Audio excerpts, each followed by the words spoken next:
I'm Thibaut Guignès, I'm a French freediver and I'm a member of the Alchemy team. I'm national record holder for France in free immersion with 117 meters. Today we are going to talk a little bit about equalization at depths.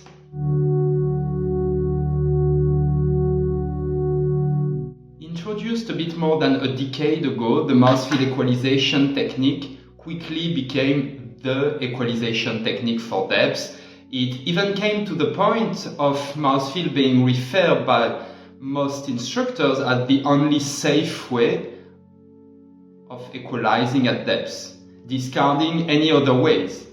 But are the other ways really so unsafe and useless? Let's have a little look into it.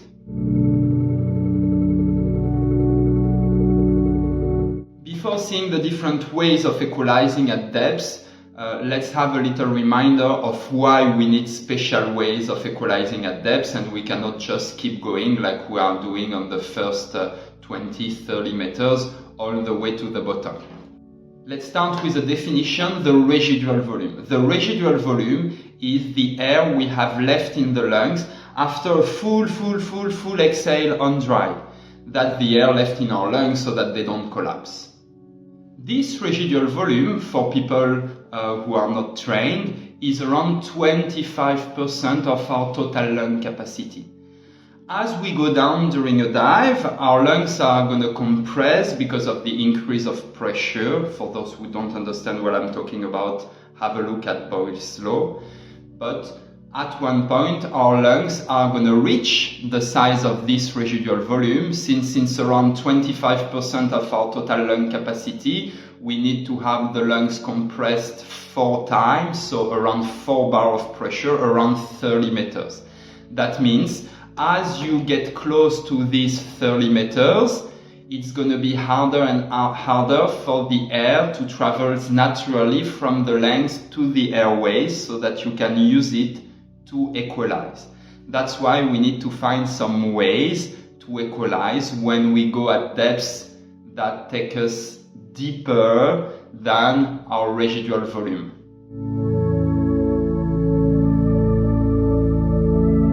So what's the principle of the Mausfield? It's really simple. It's way before we reach this residual volume, we are going to come and store air in the mouth. We are going to fill the mouth with air, thus the name Mausfield. And then we will use this air in the mouth to equalize our ears while keeping our glottis closed. And this way, the air is not brought back into the lungs by the compression of the lungs. But there are definitely other ways to go deep than with the Mausfield. That means if you reduce your residual volume, then you can equalize naturally deeper and without using the Mausfield. I personally have my residual volume, which is around 11% of my total lung capacity. So if you do a bit of calculation, that means up to 80 plus, I can still do a very regular Frenzel without having to use the Mausfield.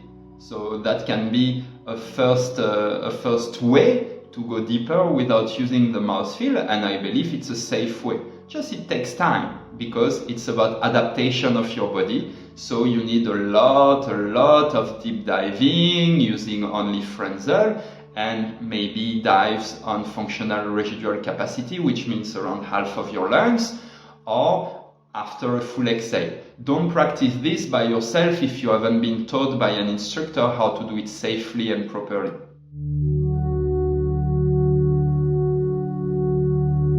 Another equalization technique consists to bring air up artificially, since it's not coming up naturally, from the lungs to the airways. This is usually referred as reverse packing. Reverse packing to me is like really the mechanical way. Now, there are several ways of doing it, and if you want to do it safely at depths, you need to learn to do a very small, even tiny reverse pack, which is just bringing enough air to do one equalization.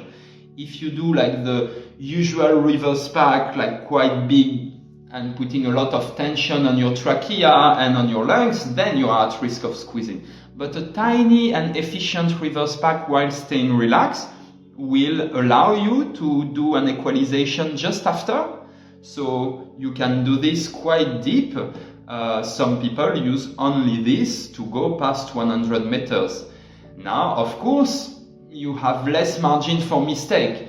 A mistake for mouth feel would be, for example, to have all the air being sucked back into your lungs. Mistakes for reverse packing, or what we call sometimes deep Frenzel, would be to push a little bit more and then to hurt yourself.